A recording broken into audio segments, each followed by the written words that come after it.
More than half of the 7,500 EVMs have already gone through the first level of the checking process. What this particular process entails really is we need to check all the components of the EVM and satisfy ourselves that indeed all the components are in a proper functioning order. You must make sure that all the buttons and all the compartments of the control unit are functioning properly. Similarly, we also need to check if all the buttons on the ballot unit are also in a proper functioning order. We have invited our political parties to be part of this process. So far, 3 political parties went to observe the process of the EVMs being prepared for the elections. Once this process is done, the candidate setting exercise will then follow. What that entails is that electronic voting machines are configured for a particular set of elections. In this case, we will have 11 candidates contesting the presidential elections. In other words, on the ballot unit of the electronic voting machine, you will have the candidates placed there according to, in line with the corresponding buttons in alphabetical order, 11 candidates, and therefore we need to prepare the electronic voting machines for an election where the contest is between 11 candidates for the presidential elections. For the National Assembly elections, there are 15 political parties contesting. Therefore, the machines will be set in a way that it will accommodate all parties participating.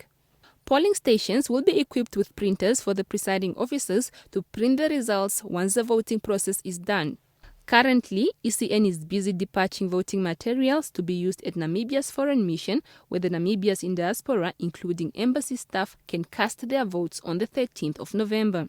On the same day, Namibians who work at sea will come on shore, both at Walvis Bay and Ludret, to cast their votes. Some Namibians are still questioning the use of EVMs instead of the traditional ballot papers. We have not introduced electronic voting machines because it was a nice thing to do, or because it was convenient, or because we wanted to put the name of our country on a world map. No. There were practical considerations. During the past elections, we have had difficulties. We have had challenges in our ability to count votes and announce results at polling stations. When you look at the capability of the electronic voting machines, especially when it comes to counting of votes, announcements of results at polling stations, collating results at our collation centers, it is clear that we are reaping the benefits of this technology. He explained that in the past there were issues of miscalculation of results, fatigue among election officers, and the issue of spoiled ballots, which have now all been eliminated with the use of EVMs.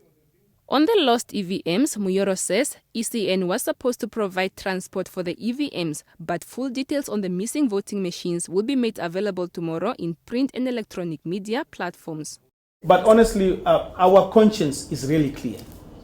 This was a very unfortunate incident. The election timetable will be circulated on the 2nd or 3rd of November to all constituencies for the general public to have information on the nearest polling stations. Evelyn Paulus, NBC News, Windhoek.